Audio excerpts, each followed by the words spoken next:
কবি নজরুলের একটি কথা আছে, আমরা শক্তি, আমরা বল, আমরা ছাত্র। এবং এটা সত্য কথা, ছাত্রদের যে শক্তি আছে সেই শক্তি কিন্তু আমাদের নেই, আমাদের থাকতে পারে না, এটা প্রকৃতির নিয়ম বিরুদ্ধে। এবং সেই শক্তি তোমাদের আছে বলেই কিন্তু তোমরা সামনের দিকে এগিয়ে গিয়েছ। বিগত বছরের জুলাই অগাস্টের বৈষম্য বিরোধী ছাত্র আন্দোলনে বাংলাদেশে একটি বৈপ্লবিক পরিবর্তন এসেছে, সেটার গৌরব কিন্তু তোমাদের, আমরা সেটা গর্বের সঙ্গে করে থাকি। পাশাপাশি তোমাদের সেই পর্যায়ে জুলাই অগাস্টে তোমরা যে দায়িত্ব পালন করেছো, সেখানে আসার জন্যে বিগত 15 বছরে যে পরিস্থিতি, সেই পরিস্থিতি কিন্তু সৃষ্টি করে দিয়েছে বাংলাদেশের যারা গণতন্ত্রকামী মানুষ, তারা একটি স্বৈরাচারী সরকারের বিরুদ্ধে দীর্ঘ 15 বছর সংগ্রাম করে সেই পরিস্থিতি তৈরি করে দিয়েছিল, যে পরিস্থিতিতে তোমরা এসে এই দেশকে স্বৈরাচার মুক্ত করেছ। কাজে সেই কারণে তোমরা যে গৌরবের অধিকারী হয়েছ, সেই গৌরবটুকু কিন্তু তোমাদের ধরে রাখতে হবে।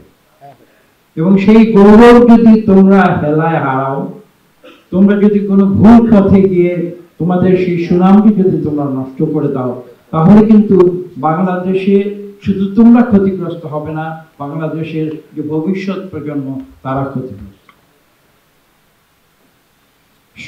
প্রাচীন সংস্কৃতি একটি কথা আছে, ছাত্রনং অধ্যয়ন তপ, অর্থাৎ লেখাপড়া করাটা তোমাদের কাছে তপস্যা। এ কথা কিন্তু ভুলে গেলে চলবে না। লেখাপড়ার কোনো বিকল্প নেই।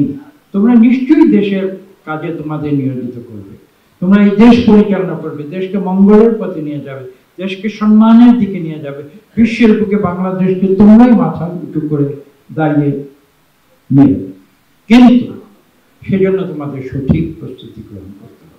এলএমই সার্টিফাইড বিশ্বসেরা কপারে তৈরি ওয়ালটন কেবলস, যা আপনার স্থাপনাকে রাখবে সব সময় নিরাপদ। তোমাদের ক্লাসে ফিরে যেতে হবে, যারা ক্লাস থেকে বেরিয়ে এসেছে, ক্লাস সঠিকভাবে করতে হবে এবং উপযুক্ত শিক্ষা নিয়ে পুনরায় তাদের সমাজে ফিরে আসতে হবে এই দেশ পরিচালনার দায়িত্ব। এই কথাগুলো তোমরা মনে রাখবে। কথাগুলো কঠিন, কিন্তু আমাকে বলতে হবে।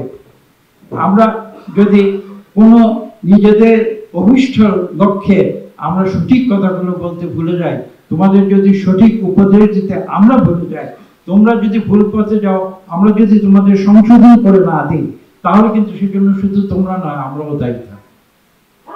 এবং সে কথা কিন্তু তোমাদেরও মনে রাখতে হবে। আমি বক্তব্য দীর্ঘ করব না।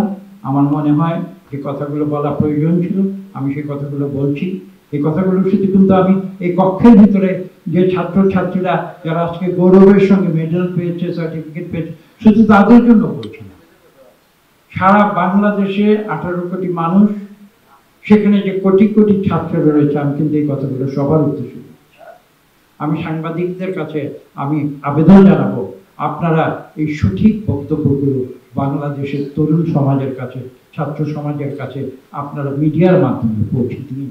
কারণ মিডিয়া হচ্ছে আজকের যুগে একটি অত্যন্ত শক্তিশালী মাধ্যম, এবং আপনারাই পারেন কোটি কোটি মানুষকে উদ্বুদ্ধ করতে।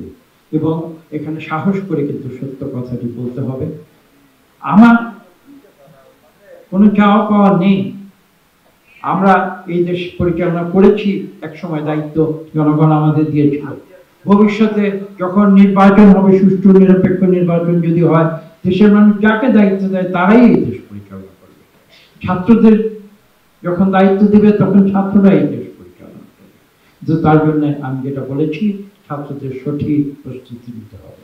কঠিন দায়িত্ব নিয়ে সেখানে যদি ব্যর্থ হয়, তাহলে তার ফলশ্রুতিতে কিন্তু তোমরাই শুধু ব্যর্থ হবে না, বাংলাদেশের 18 কোটি মানুষ ব্যর্থ হবে, বাংলাদেশ ব্যর্থ হবে।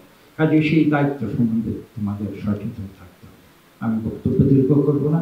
আমি তোমাদের অত্যন্ত একটি সুন্দর ভবিষ্যৎ জীবন কামনা করছি। আল্লাহ হাফেজ।